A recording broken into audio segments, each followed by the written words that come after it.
A research paper was recently published on ResearchGate, a social networking site for academics. It had some people scratching their heads. A Harvard study says there's aliens walking amongst us and they're living in the moon. Here we go. What? Aliens might be living among us, a new study by Harvard says. It sounds like an old science fiction movie, but a study out of Harvard finds that aliens might be living among us. Science is all about evidence. We should be humble and accept the data as a guide towards what's out there. And there is no evidence supporting the claims in this paper. It is a multidisciplinary project, and it does indeed come out of Harvard, but it blends really philosophy and theology. The paper aimed to ask, what if aliens are walking amongst us? They titled the paper The Cryptoterrestrial Hypothesis, a case for scientific openness to a concealed earthly explanation for unidentified anomalous phenomena. There were three featured authors of the paper, two Harvard researchers, Tim Lomas and Brandon Case, who persuaded the third author to join them, Dr. Michael Masters, a tenured professor of anthropology at Montana Technological University. And our guest today is Dr. Michael Masters, here to explain the paper, which he claims is one of the most viewed papers ever on the site, with over 130,000 people viewing the paper in under a week. We also discuss the global reactions to the paper, and we hear about Dr. Masters' own experiences with the phenomena, something that shattered his worldview, something he calls ontological shock. We finish by discussing the Nazca Mummies and get his opinion on the matter. Please enjoy the interview. All right, Michael, welcome to the show, man. Do you prefer Dr. Michael Masters, Dr. Masters, Michael, Mike? The Honorable Dr. Michael P. Masters, Esquire the Third. No, just Mike's fine. We can keep it informal. I heard Esquire. I was like, I said that right. That's funny. Well, welcome to the show, man. You have been making the rounds in the press. I've seen you. I've seen lots of clips talking about this new research paper that you were part of that got released. What do we call it? This research paper. What exactly are you? Because it's got a long name, right? So it's how are you bringing it down? Yeah, and it kind of needed to, just because of what we're talking about. For the most part, it's about the cryptoterrestrial hypothesis, model, theory, whatever you want to call it. But it extends beyond that. It takes that as its starting point, with largely the idea that there could be an advanced civilization sequestering itself here on Earth, in the oceans, underground, in mountains, or on the far side of the moon, which is very much a possibility. And mostly going into why that is, how we might need to consider other ideas beyond the extraterrestrial model, and also how we might explain the constant sightings in and around this planet, in our atmosphere, underwater, but also with the relative quietness of space. NASA has said openly there's not some interstellar highway. Space is unusually quiet. So how do we circle that square? How do we maybe consider this phenomenon, the UAP phenomenon, in the context of what we see, what we observe, and how there doesn't seem to be a lot of traveling interstellar between here and wherever else they may be coming from? Wow. Great elevator summarization there, man. That was perfect. I've been doing a lot of those lately. Yeah, for the last 5 years, really. Just what's the elevator pitch on the extraterrestrial model? Well, let me tell you. It's good to be able to have those, especially in, I've been doing a lot of interviews over the last week that are 4 or 5 minutes long, some 7-8 minutes on the radio, and it's good to be able to make it succinct, give the idea. I prefer these long form interviews because you can really get into the weeds of it, but which we are going to do for sure. No, I'm with you. Yeah, because that's way better than how I explained it to people. Like, they said they're walking among us. Like, that's how I explain the paper. That could be a component of it too. And that's sort of the clickbait that's been getting all the attention. You put Harvard Cryptoterrestrial and walking amongst us in the same headline, and it's bound to go viral. And I'm probably going to do it myself. I don't know. You should. Who knows? As well, ride that wave. Yeah.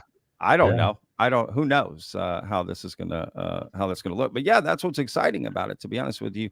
But any sort of hook to get you in is fine. In my opinion, is fine. Once Yeah. you're in, you see, oh, this is what this is about. Because as I went through the paper, I was fascinated actually what it said, rather than what I was hearing. Right? Oh, okay. Once you dove in, it was actually quite insightful and thoughtful. But before we dive in real quick, I do want to tell people, like, what is your background? Like, you're a professor in what? Right. Yeah, that's a good starting point. I'm a professor of biological anthropology. I was fortunate enough to go to a university, Ohio State University, where we were required to learn about and teach the four fields. So in anthropology, there's cultural, biological, linguistic, and archaeology. And within each of those, you have specialization. So for instance, as a biological anthropologist, I'm primarily a paleoanthropologist. I do human variation, especially in our craniofacial architecture, comparative anatomy, things like that. But I also do archaeological field schools. I've done archaeology at a 3.5 million year old site in South Africa, an Australopithecus africanus site, 175,000 year old Neanderthal site in southern France. I've led field schools all around Montana and done them in Ohio as well. So we're sort of trained to be broad because humans are very complicated animals. So we learn about, teach about, and convey information about humans as a holistic entity. We are the more advanced, the more complex organisms on this planet. So it takes a lot to be able to really study us in our different forms. So yeah, I teach at Montana Technological University in Butte, Montana. It's one of the top science and engineering schools in the Pacific Northwest. I've been here for about 15 years. Got hired to come here right out of Ohio State. And yeah, love it. Love my job, love the people, love the university. And especially just that we have a slogan that's big skies, bigger ideas. And they definitely live by that. And I've received a lot of support and encouragement for what I do, sort of pushing at the boundaries of knowledge and theory as it relates to this UAP question and other psi phenomenon, but mostly focusing on this. Sure, of course. And look, I'm sure the follow-up question typically right now would be, well, so what brought you to make this paper? And I do want to get to that, but I feel there's a longer thread to pull there. So I want to put that on the back burner and get back to that later. But specifically this paper, like I mentioned perfectly before, listen to me. I thought you said it very well. It was very well yeah, said. I'm clearly aware of that myself. Perfect. That I said it so perfectly. Yeah. Magnifique. It rolled off the tongue. It was beautiful, Patrick. Jesus Christ. My wife would be hitting me upside the head right now. Like, that's a Freudian slip, my friend. Embrace it. Listen, it's up here. I don't know. I don't know what happens. It just comes out. Anyway, the paper, it's very thoughtful and insightful, like, because as I'm looking through, like, not only does it, you have y'all's hypothesis and your conclusion, whatever, but what I found interesting after the conclusion was this bit about comparing y'all's hypothesis to other people's, right? Mm-hmm. So you brought up, for example, Carl Nell, right? And how it was kind of similar, but different. That, how do you explain those differences? Yeah, it's a great question, and important to point out that this definitely is not our hypothesis. It's been around for a while. I guess McTawney's is probably the best origination point for the term. And a lot of the ideas, of course. His book, The Cryptoterrestrials, laid this out. It was published posthumously after his untimely death.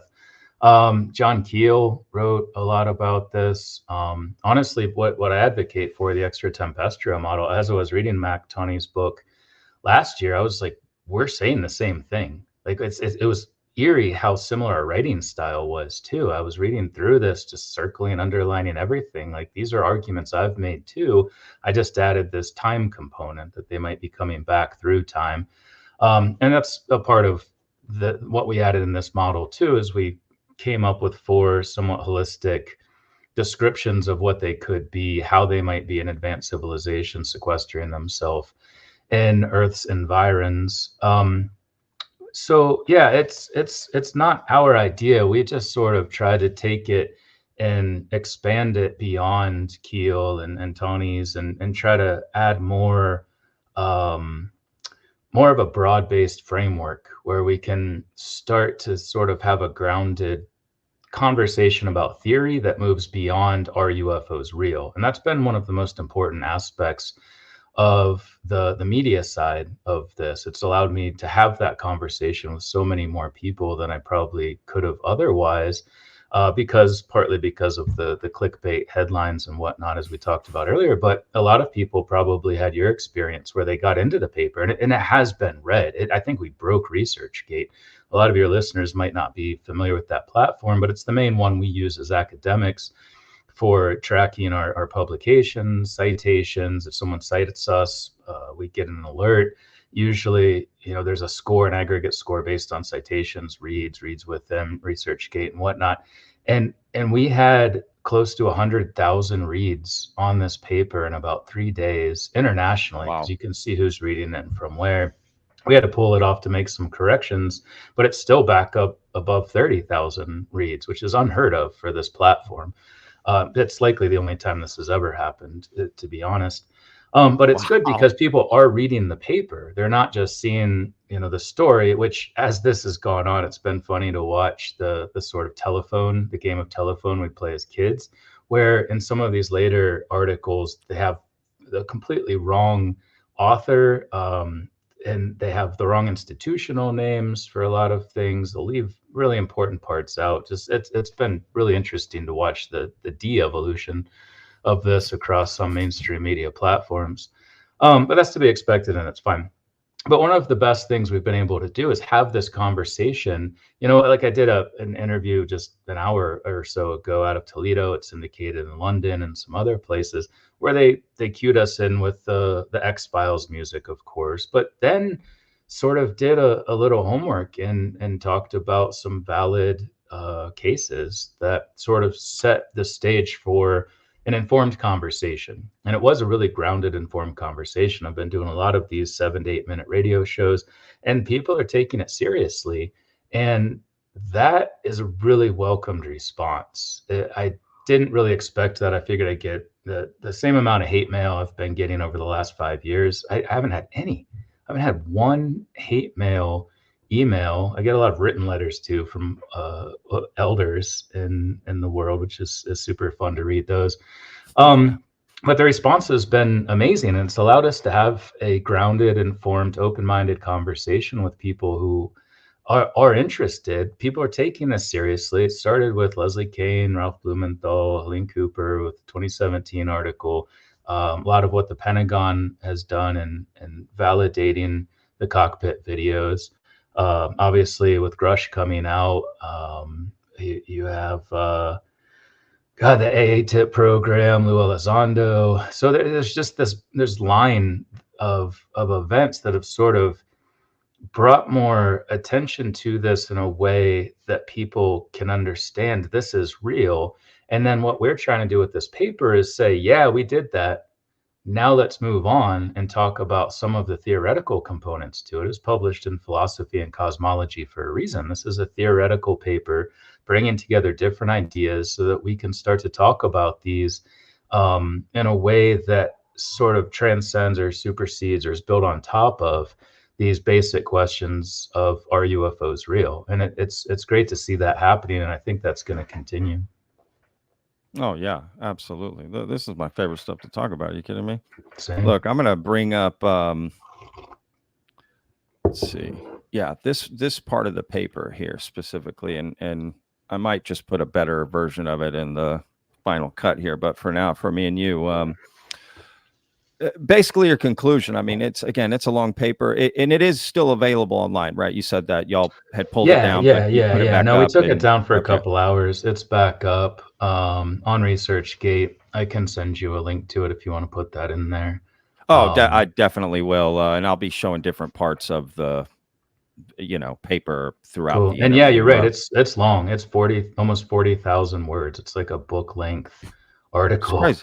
It's Something crazy. like 50 footnotes. Each one of That's those what in I was gonna itself. say. Is Yeah. like yeah, half the paper is like just y'all's, I guess, whatever you call it, references, Well, kind of, yeah. It's just citations. ways we wanted to expand on some of the things within the paper that we couldn't do in the paper because we needed people to be able to read it, get Yeah, the holistic idea that Tim, our first author, did a great job tying together in a way that flows and makes sense and shows all the little nuances. But if people want totally. more information about any or all of these things, they can go to the endnotes and there's separate sections that go into more detail.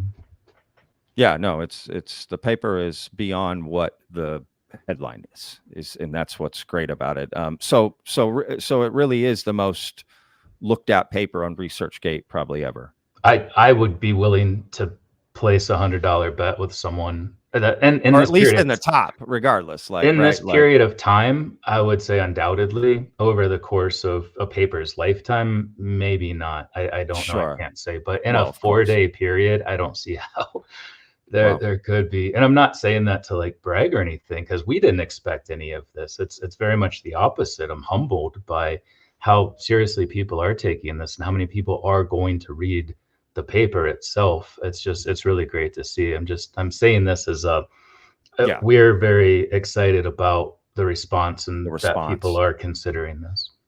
No, I look, I cover this topic every single day. Okay.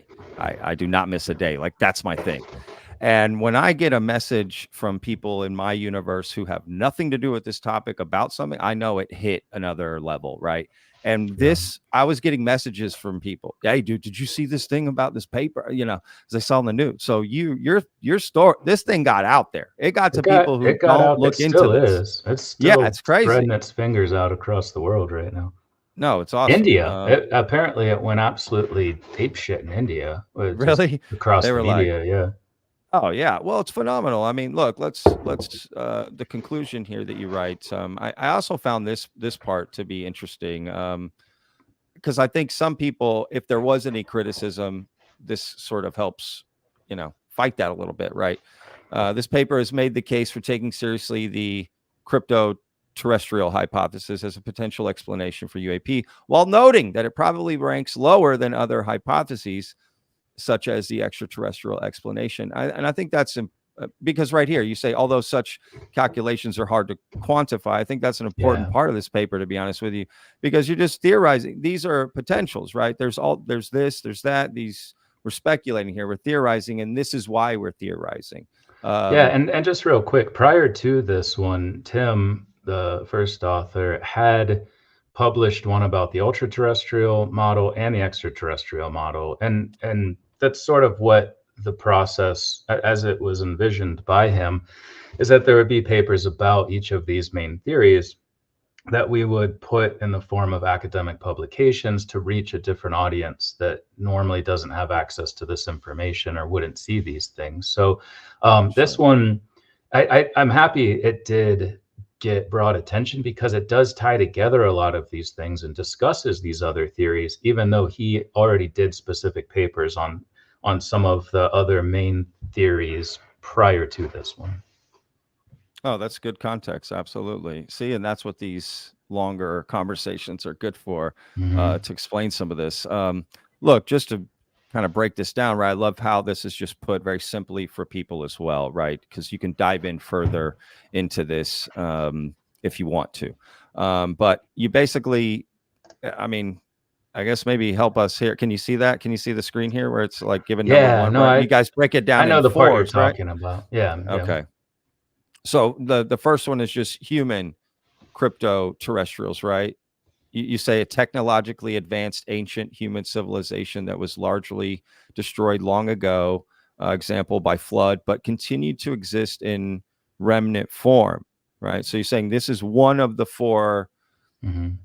possibilities of Yeah, and I this, would right? argue one of the ones that's most associated with this idea, sort of the breakaway Correct. civilization, That's the all I Silurian thought it was. hypothesis. I didn't know about these other three, which we're going to get Yeah. into. That's what was cool about And a this lot of paper for these me. are somewhat tied together. Like, for instance, number three, as I advocated for in a talk I gave in Phoenix 2 years ago, I think, May 2021, perhaps. Might have been, no, 2023. It was just last year. Good Lord.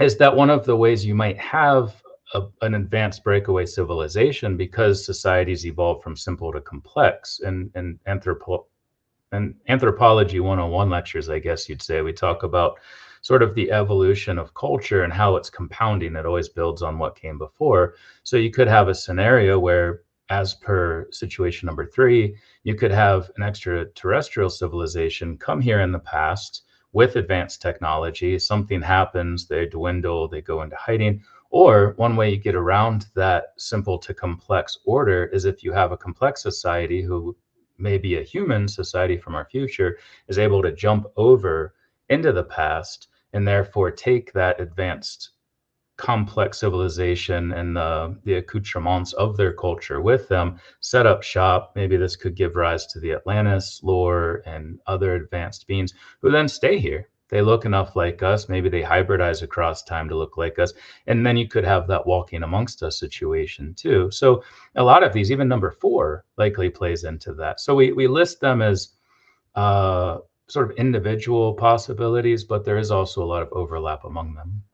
No, great point. Absolutely. Yeah, that's a great point. So number two, separately, right, just on its own, is hominid or theropod. Am I saying that right? Theropod cryptoterrestrials, a technologically advanced non-human civilization consisting of some terrestrial animal which evolved to live in stealth, example underground, perhaps a hominid, or alternatively a species much more distantly related to us, descendants of unknown intelligent dinosaurs. This stuck out to me.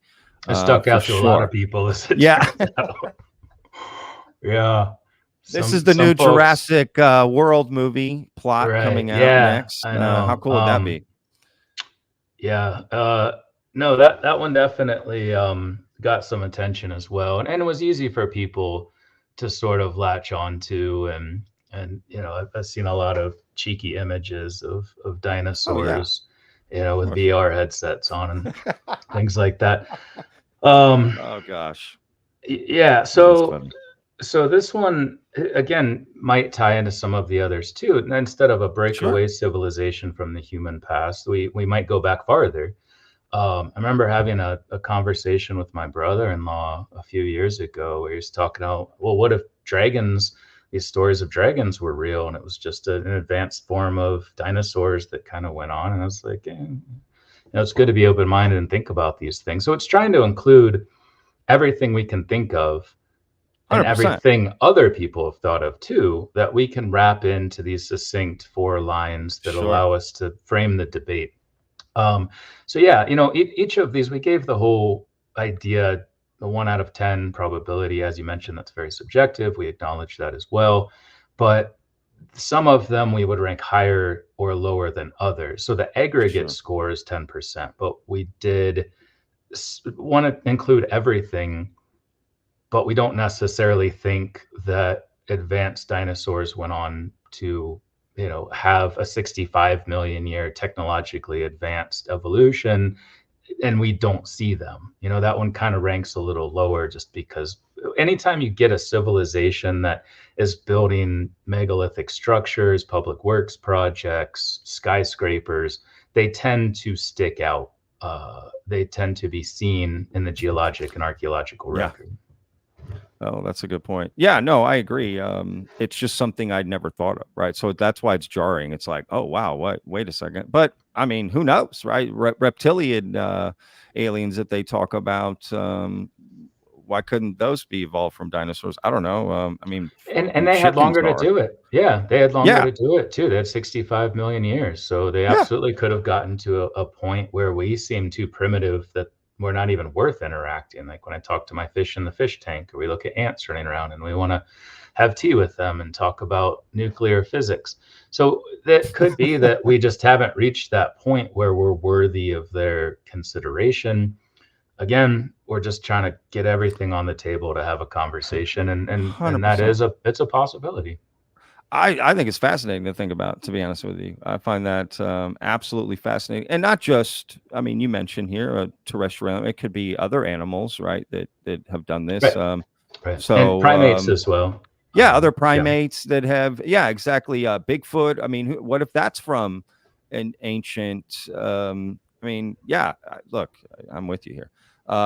Okay, number 3 is definitely enticing to me as a concept for sure, and I think a lot of people. You touched on it briefly, which is former extraterrestrial or extratempestrial cryptoterrestrials. Holy cow, this is a mouthful for me. I'm an ex-chef. Okay, I'm not used to these big words here. There's a lot of there's a lot. It's for smart people. Terrestrials in there, Yeah, right in a row. I didn't realize that until someone Yeah. pointed it out in an article. I was like, yeah, we could have spaced those a little better, maybe. That's a mouthful. Oh, you get it's used fun. to saying all these, and you don't even really think about it. Just it rolls off the brain and tongue. But yeah, no, that one, yeah, For that you, one could it have been does. broken up for sure. No, it's fine. In fact, it sounds good when you nail it. You're like, I'm smart. Okay, extraterrestrial aliens or our intertemporal descendants who arrived on Earth from elsewhere in the cosmos or from the human future, respectively, and concealed themselves in stealth. This, I think, is just the idea of, if I'm summing this up correctly, to sort of steelman this back to you, it's just future humans, right? Us from the past. Or extraterrestrials, or extraterrestrials from or the future, right? Or future or past.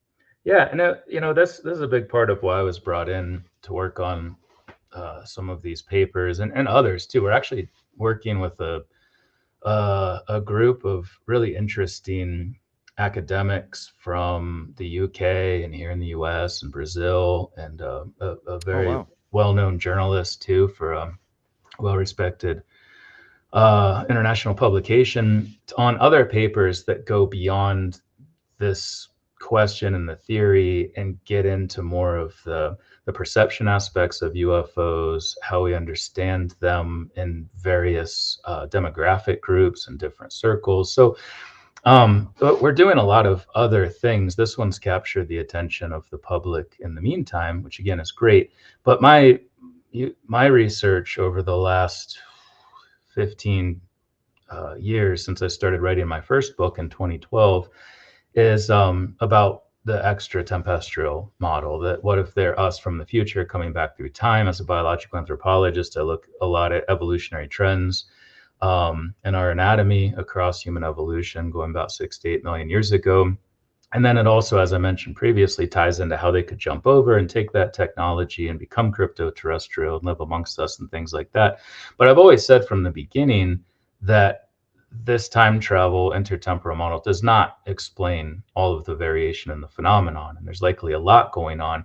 And that's part of what we were trying to do in this paper, is capture some of that variation in the theoretical context and also include within that the extraterrestrial idea that they're already more advanced because of their own evolution, and where they are in that process, they come to Earth in the past and sequester themselves until we're at a point where they can come out publicly and acknowledge their presence and their long history and prehistory on this planet. So again, I think the cryptoterrestrial, intertemporal, extratempestrial, there's a lot of overlap or potential overlap in those, and that's what number 3 here was trying to advocate for.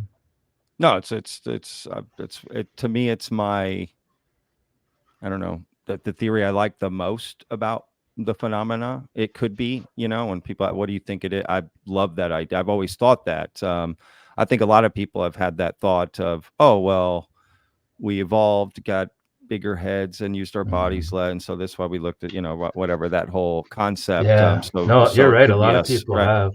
Since my first book came out in 2019, I tried to acknowledge in my second book, in the first chapter, all of the people I could find who have written about this or advocated for this in various capacities. It's shown in films. There's little Yeah. bits about it everywhere. So I was trying to sort of bring all that in and show just how much there's this evolving notion that seems to be ramping up right now, probably because it's starting to feel intuitive. Maybe, I don't know. That's cool. Oh man, I what about like the okay, let's assume that's what it is. What about the effect on the timeline? I mean, what does that infer now? Now what are we talking about, right? Like their effect on our timeline? Are there multiple timelines? Like, you know what I mean? Like, should we even be trying to interact with them? Is that going to screw that up for us, right? Do we just need to sit back and, butterfly effect stuff? I don't know. Or does that even matter at that point? Like, if we are to consider it a real possibility, shouldn't we then adjust for it? Because what if don't consider it and we're wrong? Well, I think by the time we start doing it, we will have a very clear understanding of what time is, how space-time works, how interacting with the past could affect or could not affect aspects of the future, or we wouldn't be doing it in the first place. I don't think we could even get to that point without sorting out those details ahead of time, especially if we're building machines that allow us to do this. I touch on it a lot in all three of my books, actually, especially the first one, because I had to lay a foundation for this idea. And a big part of that is time and how we understand time currently, even if it's inadequate for how we'll eventually understand it. And I largely focused on the block universe model.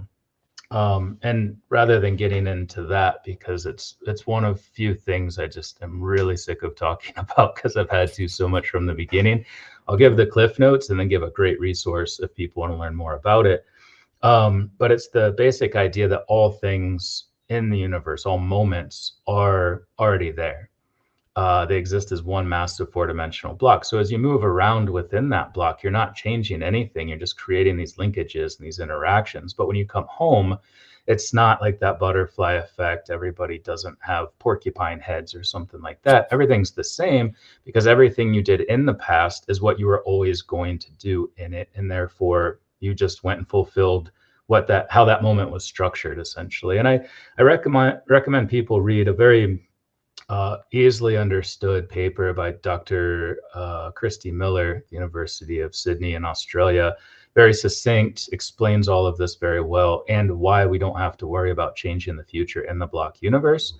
However, there is also the multiverse, there's the many worlds interpretation of quantum mechanics, and all of these questions are important to consider. And I do bring those in more in my second book, especially with regard to the nuclear issue and how and potentially why UFOs are seen around nuclear bases so much. Are they trying to prevent something?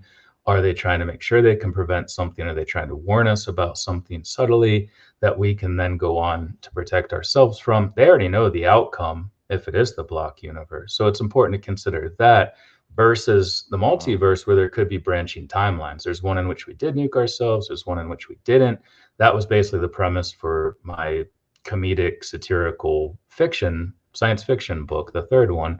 And then some fun scenarios that play out as they go back deep into the past and try to avert this nuclear Armageddon. So it's certainly important to consider. It's been a running theme through all of these. But unfortunately, we don't understand time well enough to say for sure. We know it's emergent. We know it's emerging from something more fundamental in the universe. We just don't know what that is yet. Fascinating. Wow. Okay. Holy cow.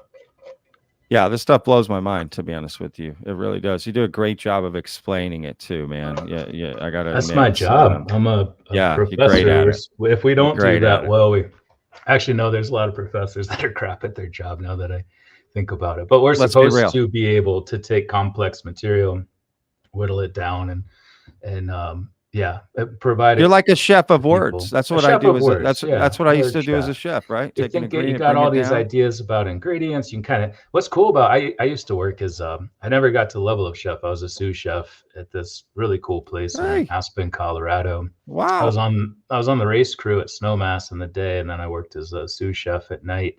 in this Wow. really cool kitchen. Like Michael Jordan was in there, Tara Reid, Carson Daly back in the day. Okay. Actually, this might be the first time I've ever told anybody about that. But yeah, like after a while, you can sort of imagine in your head what individual flavors would taste like and sort of create the dish in your mind before you ever make it. And it's a really 100%. cool, like once you transcend to that level, you can just take stuff. You don't need recipes. It's really liberating.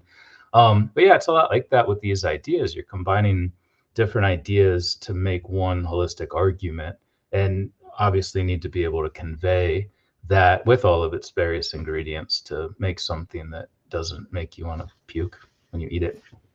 Yeah, you got to plate it, right? We need a plate here. We got to plate this up. We got this great whatever it is. We're going to break it down and serve it as a dip, which is a talent. So no, yeah, you're fascinating to listen to about this.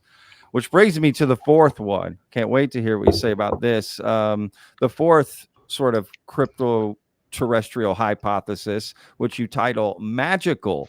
Okay, I never heard it put this way. Magical crypto-terrestrials.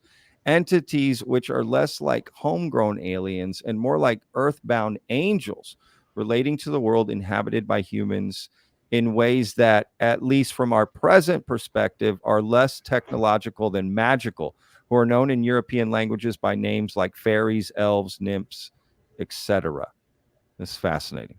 Yeah, and even beyond European lore, you have jinn, genies, all of these um, beings with magical powers. And yeah, like, we've kind of got a little pushback on using the term magic, but I think it's mostly related to that. That was Tim's addition, and I stand behind it. But I think it sort of springs from Arthur C. Clarke's use of the term, where highly advanced technologies will seem magical to people in the past. So it's sort of tying in that one of Clarke's 3 or 4 laws. I think that might be the third one. In any case, yeah. So, and this is an important aspect of the phenomenon, and I've been mentioning this a lot over the last few years, that we can't just separate the strange psi components of this. We can't separate consciousness and the evolution of human consciousness and what consciousness might look like in a non-dual perspective, universal mind. And so this one tries to capture both the lore associated with some of these entities that may have been real, and we just didn't know how to process their reality. They were just so far removed, and they had abilities that were so different from our own that we worked them into our mythology, even if they were actual things. And one of the things I try to do in my third book, and more people are talking about this, Diana Pasulka, Jeff Kripal, and others, Jeff's been talking about it for decades, is that some of these encounters in a biblical sense in the Torah and the Quran may have been actual instances of interaction with the same types of beings we see reported in UFOs. You look at, for instance, where the angel Gabriel came down and told the Virgin Mary that she would be visited, she would have a baby. That's clairvoyance, that's precognition, that's knowledge of the future. And having a baby in this capacity is the same thing that the CIA acknowledged in a paper a couple years ago as an aspect of the UFO phenomenon, unaccounted for pregnancies, they said specifically. So there's so many things across mythical legend, origin myths, folkways, mores, lore, that may be the result of these types of interactions that people just didn't have the ability to comprehend at those times. So we wanted to include this as to capture some of that, if they are in fact living among us and have been interacting with us throughout history and prehistory. Yeah, I mean that makes sense, right? That back in the day, back in the day, a long time ago, when you would experience something, of course, there's no reference to what some of those things are. Now, some of them was probably natural occurrences, right? Mm-hmm. Had to have been. Oh yeah, absolutely. So it's trying to discern which some of these stories from ancient texts, biblical, whatever the religious texts, going back however far we want to, some of them have to be natural and some maybe aren't. right? Ezekiel's wheel, right? The story you mentioned. And I do find that fascinating. In Ireland, the fairies.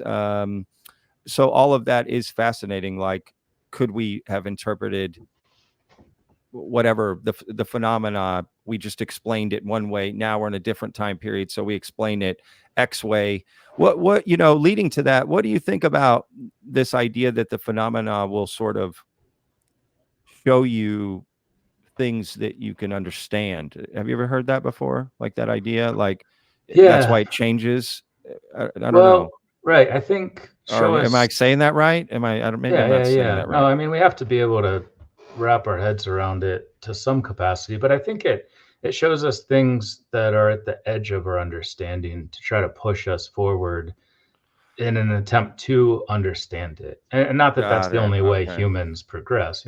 It's not like we had to Sure. eat mushrooms with the stoned ape hypothesis to open our minds. But it certainly doesn't just show us what we understand. It goes well beyond that. And just real quick to your point about how some things are natural.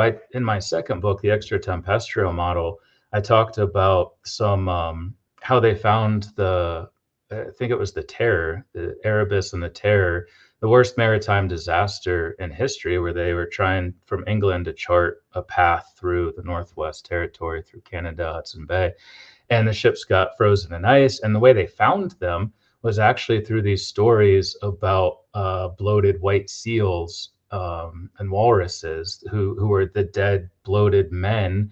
Nobody survived, but the Inuit people came across them, and because of their skin shrinking, it looked like they had these big walrus tusks, and they were fat from the algor mortis and their bacteria expanding as it decomposed the insides of their bodies.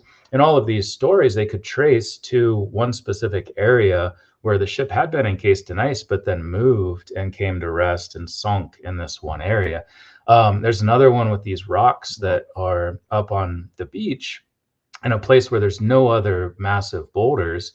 And the story is that the kings angered the gods. They gave them rotten fruit or fruit that wasn't good enough, and they threw these stones up.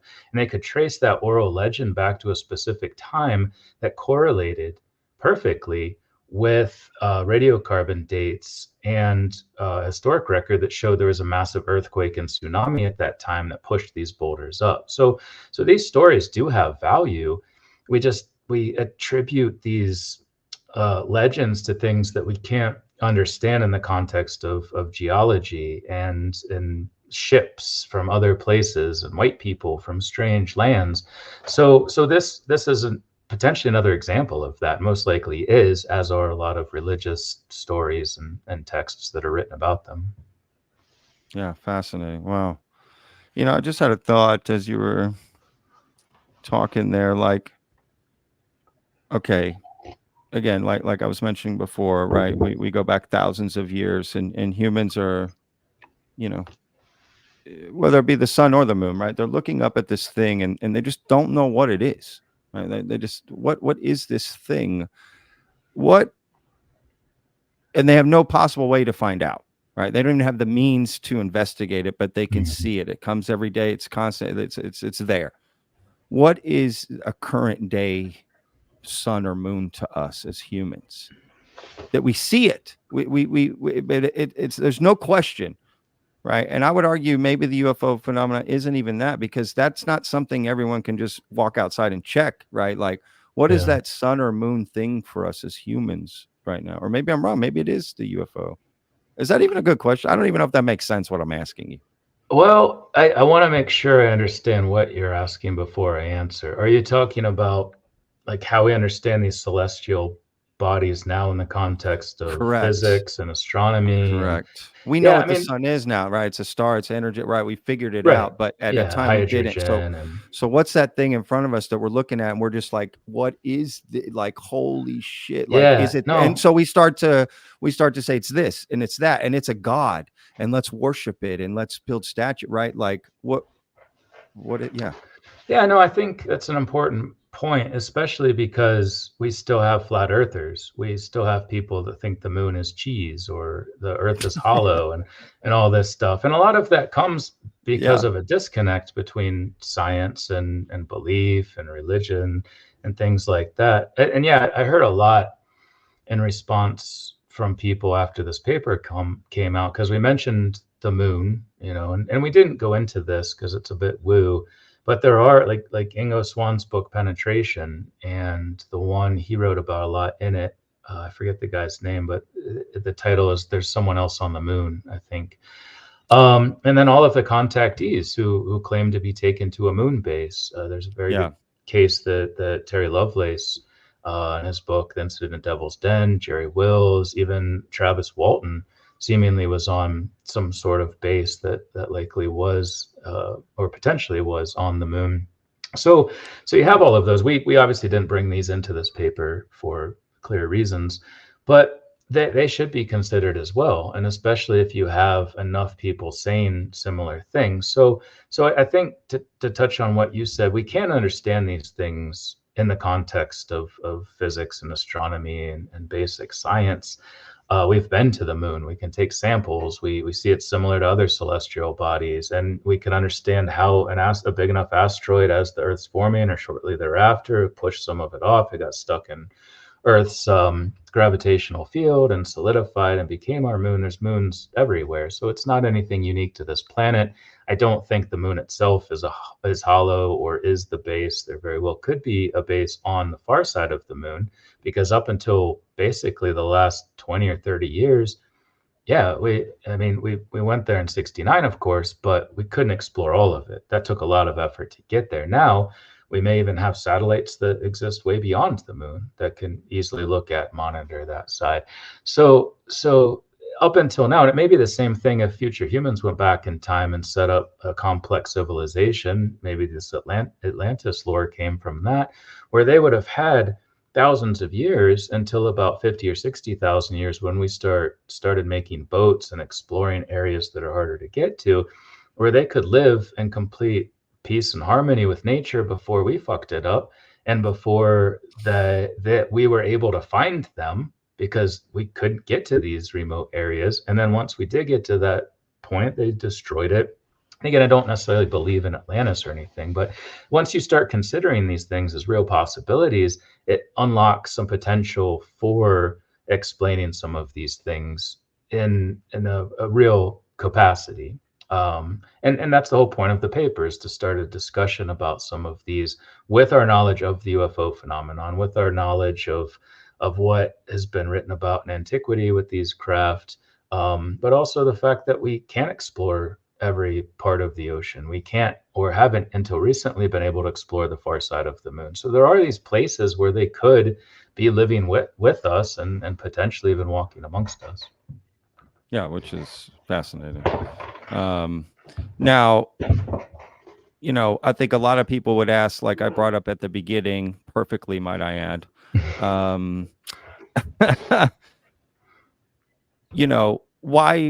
why would you even write a paper like this? Like, why are you involved in a paper like this? You said you had these books, you've written about this, right? If people don't know who you are, I mean, right? But the first time I saw you and experienced, who you were, was in a Jesse Michaels video. And it was, I don't know, 6-7 months ago. Phenomenal video. Definitely, I'll put a link in the description. I'll probably show a clip of it right now. They said, "We know you've been thinking about quitting lately, and we'd really prefer you didn't do that." And I said, "How could you possibly know that? I never told anybody that. I never even spoke those words out loud. It was a thought in my head." And they said, "Once you know who we are, you'll know how we know that." And then telepathically, I communicated future humans, and they said, "So you know how we did that?" I said, "Uh-huh." And I was fascinated by your story because, honestly, I wasn't expecting it. I'm watching the video. I don't really know who you are. And all of a sudden you bring up that Jesse asked you, have you had a personal experience? And you did, and you have. And I'm wondering, if you could talk about that a little bit. And also, right, I'm assuming that's why you're a part of this paper, right? Because this is something you want to continue to explore and push, like you've been talking about this entire interview, right? Yeah, so Tim Lomas, the first author on the paper, reached out to me about a year and a half ago,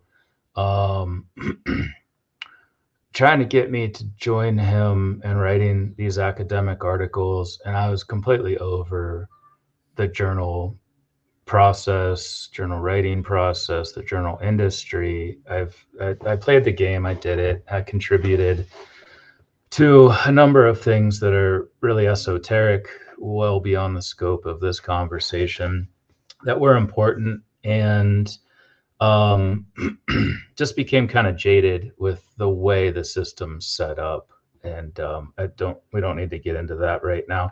So it took some effort for him to twist my arm and convince me to do this, but I'm glad he did. He's been great to work with, as have the other co-authors that we've been working with over the last year. So on up to about 4 papers, I think, we have in the pipeline right now.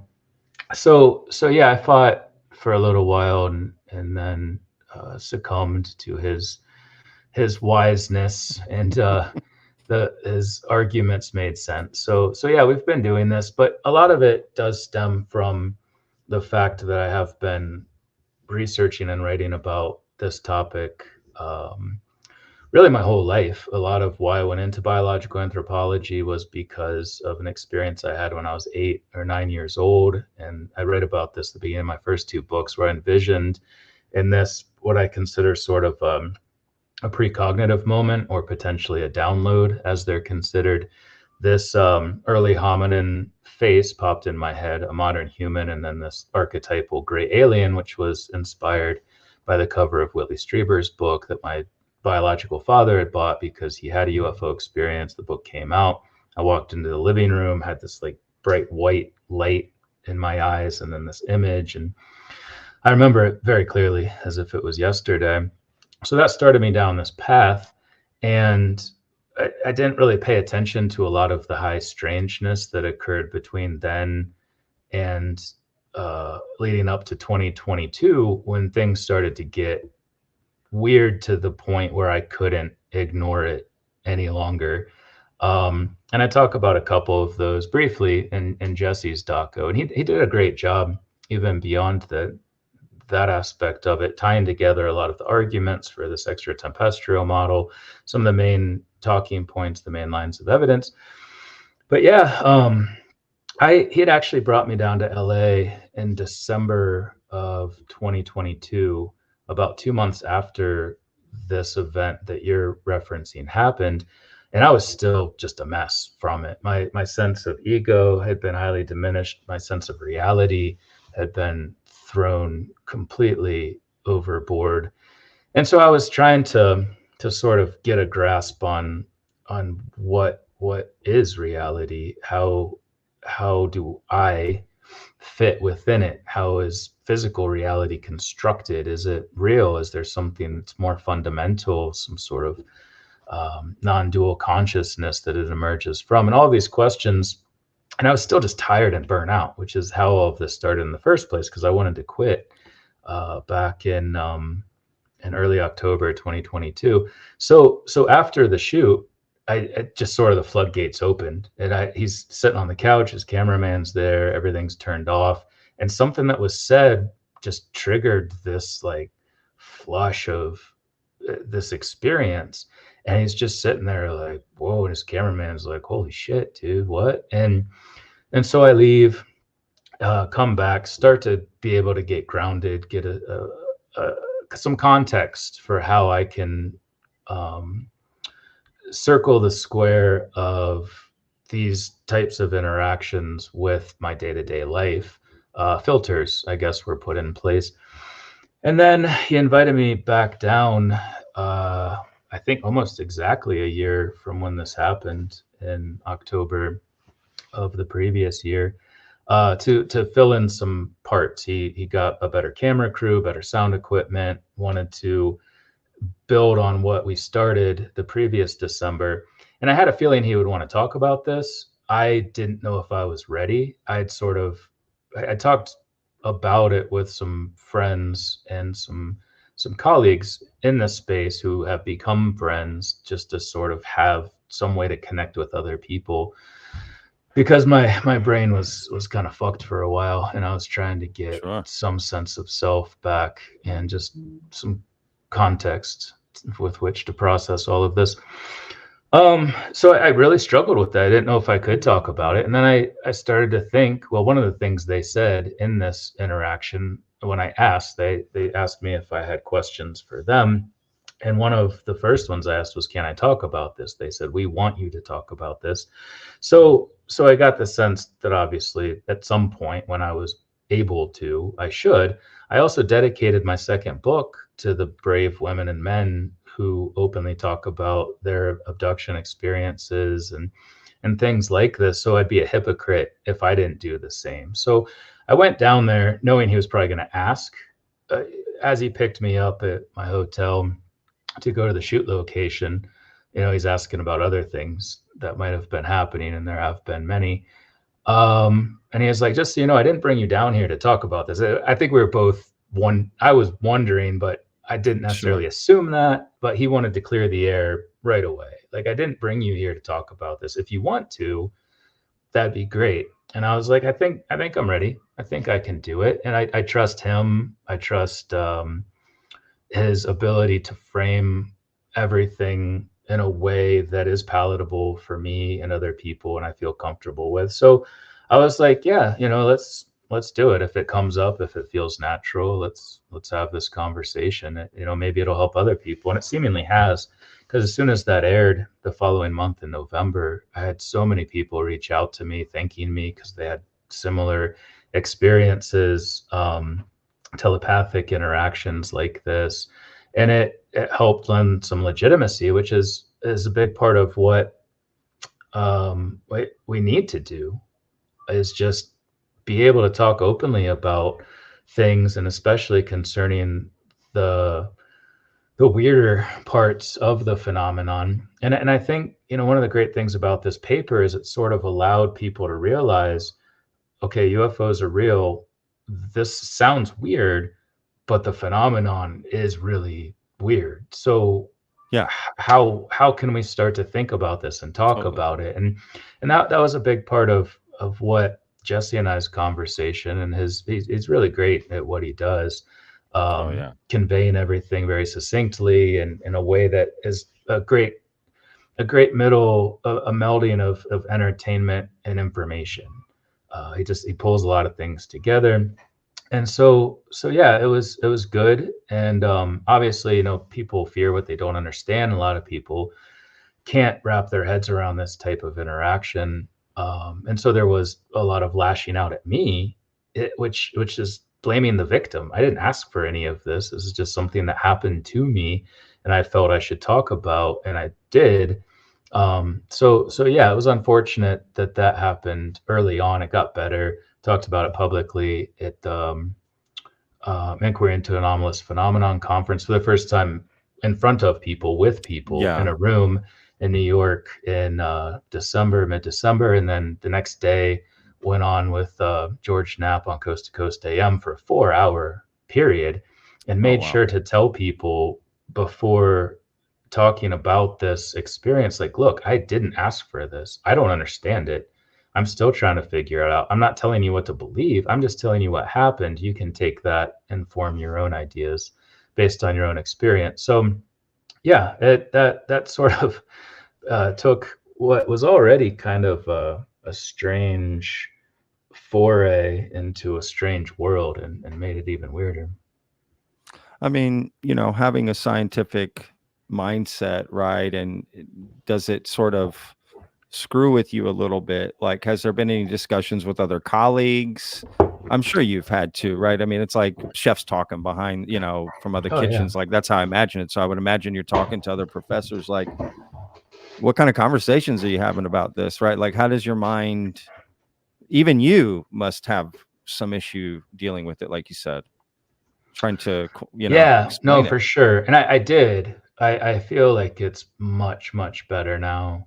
But yeah, I really struggled hard for about a month, and then off and on for about 6 months, and have reached a point where it's quite normal. And the other sort of ripple effect, high strangeness things that happen in association with it have become somewhat normalized. And I do have filters in place. And these entities that I've been interacting with are very respectful of boundaries, and they're very polite and loving. And it's your love and light, classic love and light sort of interaction. So no, it's all fine now. Wasn't for a little while, but I needed to be challenged. I was a strict materialist for my entire adult life until, and just before this started happening, I kind of started to open up to other ways of thinking. I credit Jeff Kripal with a lot of that. His entire book, The Flip, is about that exact thing. And even before reading that, I was already starting to flip. But that book helped a lot in giving it some context as that was happening. But yeah, no, I've had the opportunity to talk with a lot of prominent people about these types of things, and you'd be surprised how many of them have really high strangeness experiences. And I'm in a unique position where, whether I should or not, I feel that I can talk about some of these things. I have tenure. I've reached full professor status. I've published. I've built a reputation as a scientist, and continue to be skeptical but open-minded. But things are happening that go beyond our material world. We can't take a reductionist approach to all of this. So I feel like I should and can talk about it. So I do. Yeah, of course. Do you think these entities are talking to other people as well, or only you? Oh yeah, tons of people. No, I'm not unique. I'm not special in any way. Sure.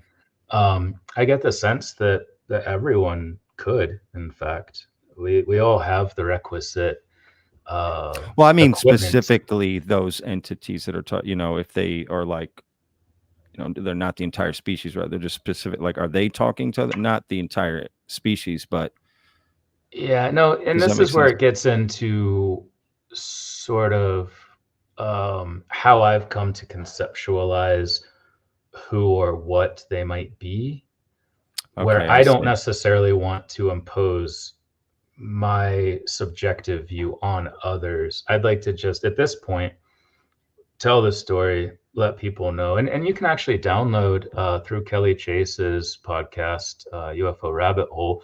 You can also listen to a more detailed account of what took place in Phoenix in October 2022 at that Inquiry into Anomalous conference. I'll actually be talking to James Iandoli tomorrow, who is one of the organizers of that, along with J. Christopher King. Both fantastic just had James people. on. Just had James on last week. Yeah, so he's one of the organizers of that conference. They allowed Kelly to release it while they're working on their documentary, The Beyond. And so if people are interested in learning more beyond, that was weird, beyond Jesse's doco, they can go to Kelly's podcast and download that. For sure. I'll put all the links. Yeah, I'll put all the links to the description to, the George Knapp, the Jesse Michaels, this as well. Of course, everything for people to hear, more about this story, from you. I'm just, as a normal person, I hear these stories. Because one thing you said in that Jesse Michaels video, I found interesting, actually. It made me lift my head up because I was doing something else, kind of listening to it. Because I'd already watched it as I was prepping for the interview again, right? I was kind of like, let me rehash this again. And you said something, and I popped my head up because you said, most people get into this probably because they've got a deeper connection to it, right? And I thought to myself, I don't actually. I'm going to disagree there. I'm going to push back a little. I would say I don't think that's the case. Actually, it might be a 50-50 split, whatever it is. But I'm at least one example. I have no deep connection, no nothing, literally nothing. Yeah. Well, let me clarify that. Sure. I guess what I'm saying, or why I said that, is because from personal experience, this is anecdotal. You're right. I should have probably been more No, clear. I didn't mean it like that. I was going to make another point just to be like, that's why Right. I'm Well, let asking me jump about in this real stuff quick, is but all I meant. But on the yes, path please, to that, please. I just meant I was surprised to see just how often when I start talking with people who have a deep, passionate interest, like yourself and myself, how usually there was something For that sure. elicited that. But I For did. I mean, sure. other than when I was 8, I didn't see a UFO until 2022, and I was deeply passionate about it. People would always ask me, "Have you ever seen a UFO?" And I'm like, "No." I was kind of Yeah. bitter about it. So I felt like one of those people too. But, in the block universe model, potentially you will be involved in some way that you don't yet understand. And your future self is connecting with your past self in this sort of cosmic Dude, loop. oh So my gosh. I agree That's that cool. not everybody does. I was one of those people too. I very much considered myself one of those people until 2022. I no longer can. Yeah. No, because I want to see something, and I want to believe Mhm. a lot of this. That's kind of my problem, to be honest with you. I have to stop myself and be like, hey, hang on, just hang on, Patrick, because I'm fascinated by this stuff. And I sometimes feel I've wanted to see a UFO so bad. That's why I haven't seen one, Mm, because I want to see it so damn bad. Like I want to have this experience to sort of yeah. just understand it better. I'm very much get in and get my hands dirty type of person to understand something fully, Mhm. right? You can hear about it all day long, and I can have it explained to me a million times, but until I actually experience it, right? It's Yeah, just seeing is it's, believing for sure. right. It's too hard to sort of I guess I want that reality shift that people talk about, right? Like, for instance, for yourself, do you think what is happening to you is 1000% real? And therefore, it has shifted your reality, meaning that there is more to Yeah. what we have, right? Like, because I don't have that. And I want that. I do want that reality shift. So does Yeah. someone even like yourself struggle with that? For sure. And it's interesting you asked that question specifically because a lot of things were happening where arguably I should have been very aware that it is real. But likely because of my materialist upbringing through academia, I still pushed it aside. I was like, oh, that was just in my head. That was just in my head. I'm pretty sure that's a big part of why they showed up, why they made this interaction in Phoenix a physical event.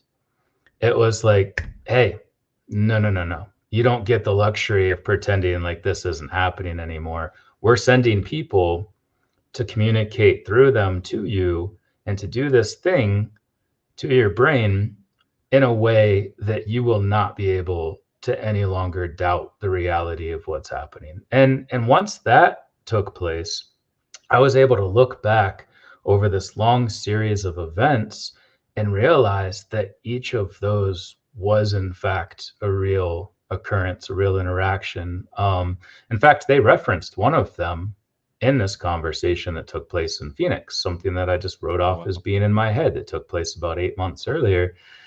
Wasn't able to do that anymore. So had they not made this a physical, had there not been a physical component that they made happen in Phoenix, October 14th, 2022, I think I would still be Questioning. questioning all of it. Yeah, they That's they interesting. they laid the hammer down in a way that was it was impossible to think Undeniable. that. It was undeniable. Yeah. Yeah, undeniable. Yeah, and I mean, how does that change your life? I mean, that's right? That's earth shattering to, and like I hear you, and I want to go, okay, I 1000% believe you, but even if I say that, I'm like thinking, what do I got to do in 2 hours, right? Like, Yeah. why isn't my earth, why didn't my brain just explode right now by hearing you say that the question we have asked ourselves as humans, right? One of a few only that has across every culture, generation for thousands of years, right? One of them being, are we alone? Right? Having that question answered, finally, why can't I Why can't I, you know what I mean? Well, Why am I not just yeah, busting out of my shirt and my body right now? Like, holy shit, this is real. Like, right. oh my God, what are we doing? Grab the saute pan. Let's get out of here. I don't know why I would grab that only and run out of my house. I have dogs. I should have taken them first. Their dogs might be a little jealous that you took the Yeah. saute pan, but you get a good saute pan. I mean, good Lord. You don't let it go. No. You don't let it go. Yeah. So a couple of things there. I think, one, I don't think it's so much are we alone, so much as what are we? I would just like to interject that. What are we as humans? How are we connected to the thing that makes us not alone? And I'll leave it there for your listeners to ruminate on. Wow. The other thing is yeah, that's exactly what happened to me. I was shaken to my core and I had to emerge from it. I was really unable to do that the next day. There was some sort of physiological response to my brain where I couldn't stop crying. And they sent back this person who was able to, because they know where you are all the time, they know what you're thinking, and that's how they started this. They knew a thought in my head that I never told anybody else. That's how they jolted me out of my complacent existence. And they brought that person to take the energy from me that was keeping me from being able to function. And I had to be on a panel. We had the, closing events at this conference. I had to be present for that. Once I got home, I lost my shit entirely. My God. And I had that, what you're describing, head exploding. How do I function in this world? How do I function in this physical existence? And yeah, I had to reckon with a complete reconceptualization of who and what I am and everyone is. And it's your classic ontological, Jungian ontological shock on a mass scale. And what is the UFO phenomenon and phenomena if it's not that? It really challenges our worldviews, and especially when something happens to you as a physicalist, as a materialist, that is both physical and very much not physical at the same time. Wow. No, that's fascinating. After you write this paper, you come up with these theories based on your own personal experience. What do you lean towards? Yeah, that's a great question. I've come to think that I'm almost sure at this point that some part of the UFO phenomenon very much does involve our future human descendants. But I think it goes well beyond simply our proximate and more distant descendants getting in ships, coming back through time, studying their past, taking gametes, sperm, eggs, developing fetuses for some hybridization program. That all in itself is very physicalist, somewhat reductionist, because we'd only be focusing on those aspects of it. I also now include within this phenomenon the consciousness side, potentially even the evolution of human consciousness, to the extent that we exist in a disembodied form, or potentially that we come into these bodies from the source consciousness. We leave to go back home. We continue, our souls continue, for lack of a better word, our energy, our personalities continue, and it feeds the information from these physical iterations back into that. These ideas have been around for thousands of years, and Eastern traditions, of course. But that feels intuitive to me after some of these interactions. But so I think it's kind of like, let me give you an analogy. For my first book, I made the mistake of just focusing on the Greys as a distant form of humans that's coming back in time to do these things with their ships and their tools and their fingers and their physical forms, overlooking how many are also humans just like us. In fact, based on the Dr. Edgar Mitchell study, the majority are humans just like us. So I overlooked all of the times in between now and then, like an idiot, and a number of other things too, disease transmission, the role of AI, all of this other stuff. I didn't say those things perfectly. Let's just put it that way. So, in the same way, I think I still, even though I moved beyond a reductionist materialist approach in writing my second book, it didn't go far enough, because there is, and I kind of even wrapped some of this into my third book, even though it's science fiction, there's a lot of it that really is hard science fiction.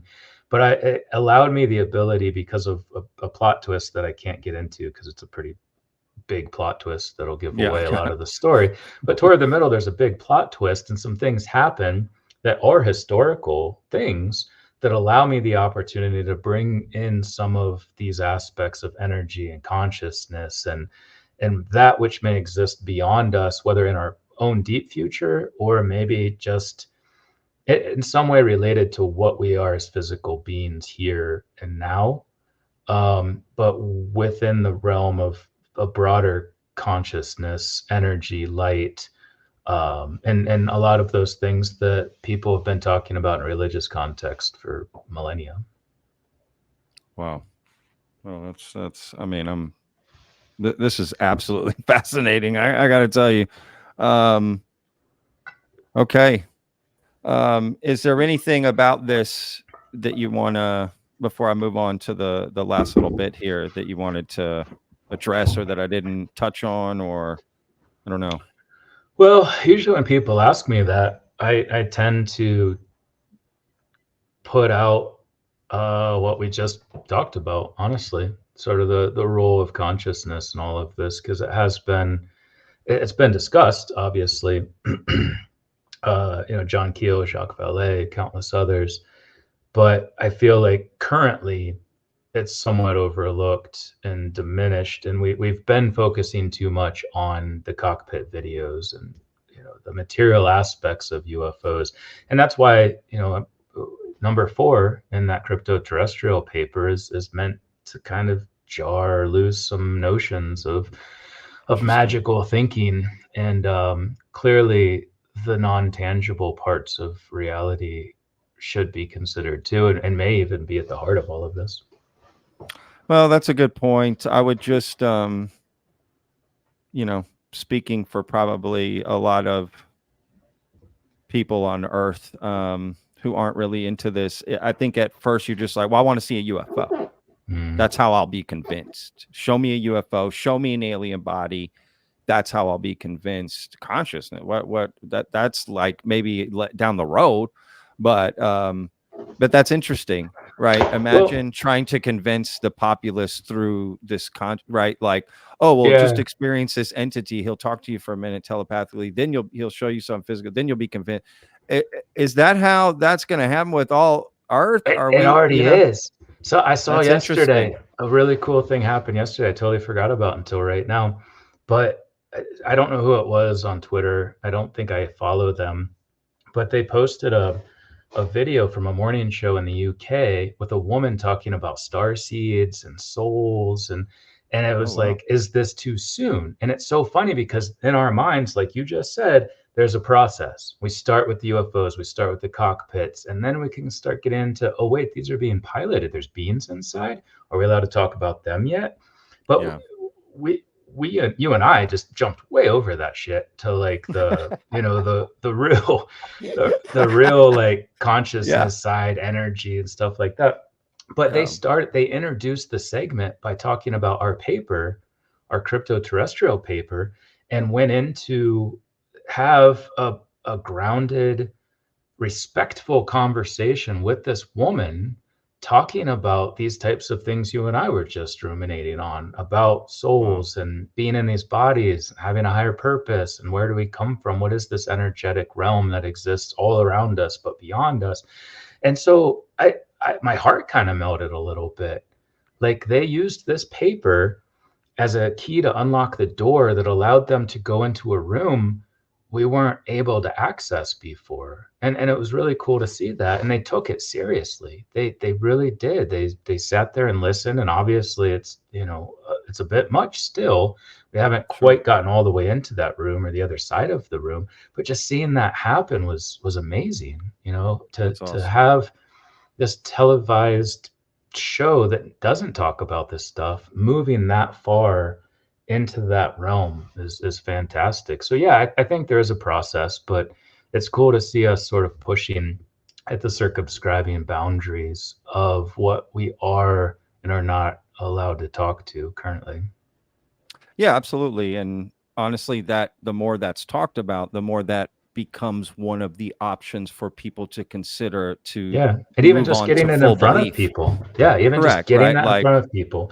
Like, yeah, people have to eat the same food like 6 or 7 times before they like it, even if they don't. sure, Just getting sure. that in front of people. It's in there. It's in there now. They've got something to build on top of for the next time they hear something crazy like this, and it becomes less Exactly. crazy. Exactly. Yep, exactly.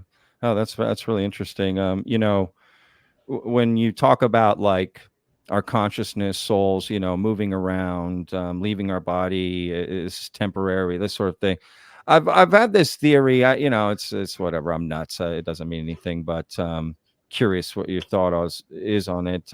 Which I just call digital aliens. I don't even know. It's not scientific in any way, but I've just had this idea that why wouldn't advanced civilizations ditch the physical universe and move into this digital universe, and like it's infinite forever. You can do whatever you want. Everything move around. There's nothing to that's where you would live.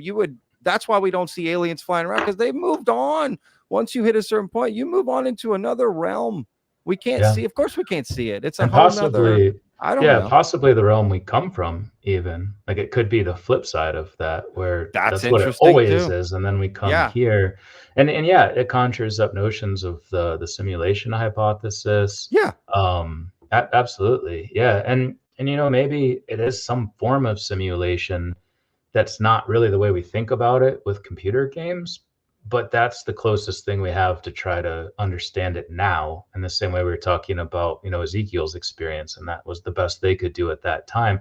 Maybe we're in this transitional period where we don't yet have the ability to really frame all of it, but we can see some analogies and some things we do have now, such as being an RPG in a video game. No, for sure. I just think, if you got advanced enough, you just be like, screw these bodies, dude. These things Yeah, no, the stink, and we bodies gotta we suck, gotta man. clean them, and we got, they I break down. know. Let's just upload ourselves, and we're in this other realm forever. Whatever. I don't know. Yeah, and as much as I poo-poo the physical form, occasionally you are reminded how special it can be Oh, and how 100%. unique the feelings that you have in it are. Yeah. And you Yeah. can't experience those things in that other realm That's true. without this. So it's a True. double-edged sword to some extent, but I mean, as much I as we agree. suffer from physical things, emotional things that stem from the biochemical reactions in our brain, the physical form is important, and not just for experiencing, but potentially for the entire universe to experience itself and to grow and learn from the things that Yeah. happen here. Interesting. That's interesting. No, you're right. Okay, well, last things here before we move on. I've got a couple questions from my Discord mod, Hello Alley. But before we get to that, I was going to ask you about the Nazca mummies. These mummies coming out of Mexico. I saw you on that UFO podcast briefly. I don't remember. I think it was months ago. Honestly, I can't really remember. You kind of talking about it, and I know people were asking you to look into it and this, that, and the other. So I'm curious, what's going on there? I don't know. Yeah, so the Nazca mummy thing tends to be a bit contentious, believe it or not. Yeah. It's the same kind of thing. People have beliefs and they want something to be real, and they'll look for the evidence that backs up their preconceived notions of the way things are. The problem is with the Nazca mummies, it didn't go through the scientific process. We haven't had peer review. We haven't had publications that are subjected to that process that allow scientists to get involved. And speaking of the endnotes in that paper, my sort of last hurrah, I've retired from the mummy thing, because it's like beating your head against a wall made out of pudding. I've said everything I needed to say. Andy brought me on sort of on a whim. You know, it wasn't a full episode. He brought other people on that are believers who got 2 hours. I got like 20 minutes to make a case. I honestly don't even remember what you said in it, if I'm being honest. Yeah, exactly. You know, but all people saw was closed-minded scientist, racist, apparently, because you know I'm refuting what other researchers say in other parts of the world, which isn't absolutely insane and stupid. Like anthropologists are the opposite of racist. I teach a class called Race and Minorities, for God's sakes. So that was hilarious. So yeah, it would have been nice to have a whole 2 hours to lay out the arguments, and not just the anatomical ones. But as someone who does this for a living, I felt compelled to do that, to say, well, you know, based on what I do, what I study, these are the glaring issues. These are the red flags.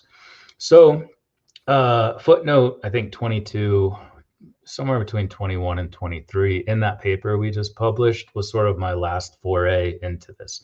I laid out succinctly what these anatomical arguments are that seem to indicate that these are grave robbed bones pieced together with animal bones to make these little dolls that have taken over people's minds in a sort of zombie cult capacity. And that's it. I'm done with it. If people want to know my last little bit about them, they can read that footnote in our Cryptoterrestrial paper. But otherwise, I'm done. It's wasted too much of my time already. I hear you. Well, you can only work on so much. You also have a life and work and this and that, right? Like family, hello. So I get it, 100%, for sure. No, I appreciate that. All right. Well, last couple of quick questions here from Hello Allie, one of our mods. Shout out Allie. She says, I want to know if he's had any other visitations from ETs, future humans, since that conference. I think you touched on that earlier in the interview. Physical, face-to-face interactions like that one, no. But I have had interactions that took place in the same way as that, where they blacked out my eyes, even though my eyes are open. They blacked out my eyes, and then this open channel of communication that I kind of liken to fiber optics, where you see kind of colors, and it's much more fluid, though. It's like streaming light and information in its purest form. That's happened twice since then. One of the times they did it during my sleep, and I got the sense that there was something above my house, and it was much less invasive this time that they did it. They would wake me up every half hour on, like, to the second. It was insane. I would sit up. I would be aware that this was happening. It was soon enough after this experience in Phoenix that I very much recognized the process and what was happening. I would lay back down, instantly asleep. And I never can do that. I fell right back to sleep. Another half hour, I would wake up, sit up. And by the third or fourth time, I'm like, oh, okay, this is happening. And it was familiar enough. It wasn't jarring. I just kind of went with it. But the whole time I did have the sense that there was something else involved.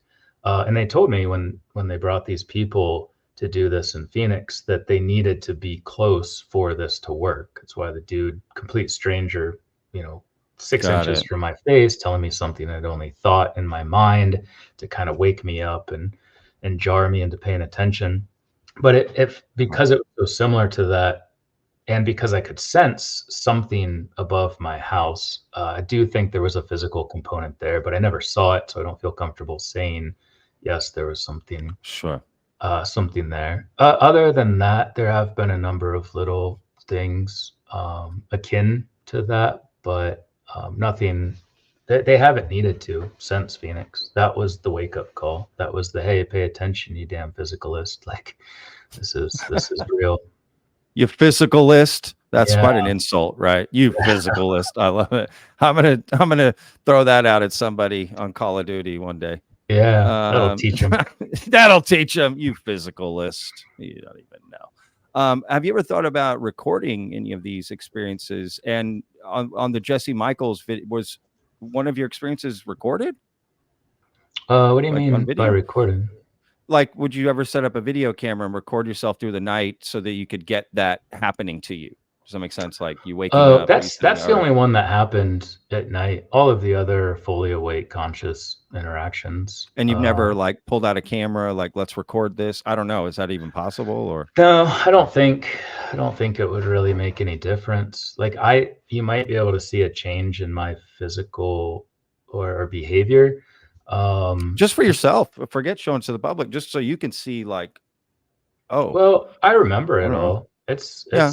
it's in there. It's more of an ethereal telepathic thing most of the time. The So one that nothing took to record, really. No, the one that took Right. place in my yard, it might have been interesting to watch because they asked, through light is the primary way they communicate. I'll admit, this all sounds crazy, but they asked first, and then my eyes are wide open. I doubt I blinked at all. I don't blink when I play piano either. It's weird. And my eyes don't get dry. I don't know how that is, but I can be playing a song, reading the lyrics, singing, Yeah. realize I haven't blinked in like 5 minutes, but I don't feel like my eyes are dry. It's super strange. Anyway, interesting. bit of a tangent there. that's But yeah, interesting. they did the same thing. So I probably looked like I was in a trance state, but otherwise it's pretty benign, honestly. It's just a quick little like interaction, some information is conveyed, and that's it. There's not really anything cool going on there. And it's not like you ask or summon it or have an ability. I can, No, I can. The bridge is built. The bridge is there. If I need to, I can initiate the interaction. But I'm in a place now where I'm comfortable with everything and just kind of wait until something is initiated on their end. And it's not that often anymore. What don't you want to ask them? Like, where are you from? Who are you? Like, I've done that before. Yeah, I've done that before. what? And they asked me if I had any questions. Even where did they say they're Phoenix. from? Like, where did they say they're from? I think where is the wrong question. It's not something we can just put a place. You can't just drop a pin on Google Maps or anything like that. I see. What you mean. And honestly, a lot of it went way over my head. Wow. I got to tell the truth there. I didn't really get it, to be honest. But to your question, like I can initiate. I don't very often. It seems like Phoenix 2022 is kind of like an opening of sorts. The bridge was widened. It had already been built. It was widened. We can both walk across whenever it's needed, but it's not, I don't really have a lot of questions. I'm happy not knowing the future. The three things they put in my brain are for the future. People have told me I can access them. I don't want to. I don't want to know the future, especially if it's something bad. I would rather, like, people always ask me during these interviews. I did one on Dr. Phil's network, like Merit Street Media the other day, a TV program they have on there. And they're like, okay, we'll send you the questions a half hour ahead of time. I was like, I don't want them. They're like, what? People won't come on our show unless, I was like, I don't want the questions. I just want to roll with it and, whatever comes up. And that's kind of how I live life. I don't want to know everything. I don't want to know the future, especially, which was a big part of why they came to that hotel room in Phoenix. So yeah. That makes sense. Honestly. I mean, that does make sense. Oh, that's interesting for sure. No, and I just want to say thank you for being open and talking about this. And, I know a lot of our viewers are going to relate to your story and what you're doing. You're definitely helping some people. I can already see some of the comments, thank you for sharing. Thank you for already. So I do appreciate you being open and talking about this. It is important. It's not always easy, but that was the trigger point for me. Sure. People helped me when I was able to look at the literature and see that this isn't really that strange, and should be taken seriously. So anything that helps people that stems from me being open about my experiences is great. giving back. That's awesome. Okay, last question, and then we're done here. Ali asks, what are his anticipations, predictions regarding the future of humanity? I think it's, I guess, a general question there. Yeah. I like that she put anticipations. That's interesting. Yeah, there's sort of some valence to that, positive valence, which, God, yeah, if if I had $1 for every time that's come up over the last few months, I've had some really in-depth conversations about that very question with some very interesting people. I don't know. I'm optimistic about the human future. If this theory is correct, humans persist. What happens between That's a good now point. and then? Yeah.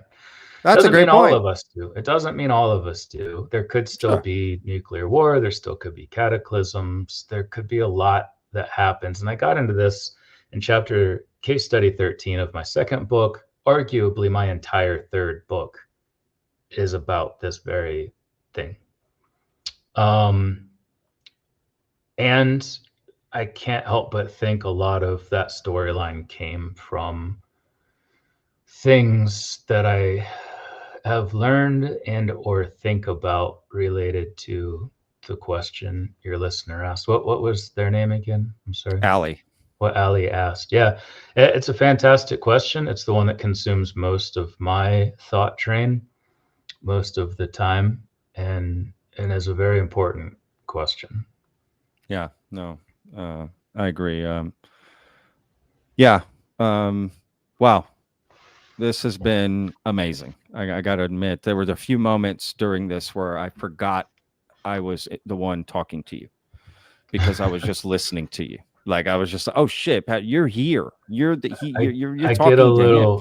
I get a little no, it's wordy great. Are you kidding? No. apologize. Are you kidding me? This is gonna be so great. I cannot wait to share this. I honestly look forward to the next conversation down the road.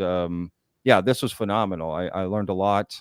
I know our viewers are going to learn a lot, and you have a great way of explaining different ideas, thoughts. I mean, there's so much I would want to ask you or go down the rabbit hole with you on and get your thoughts on. There's just not enough time ever, probably, and I don't even understand time, so I don't even know what that means.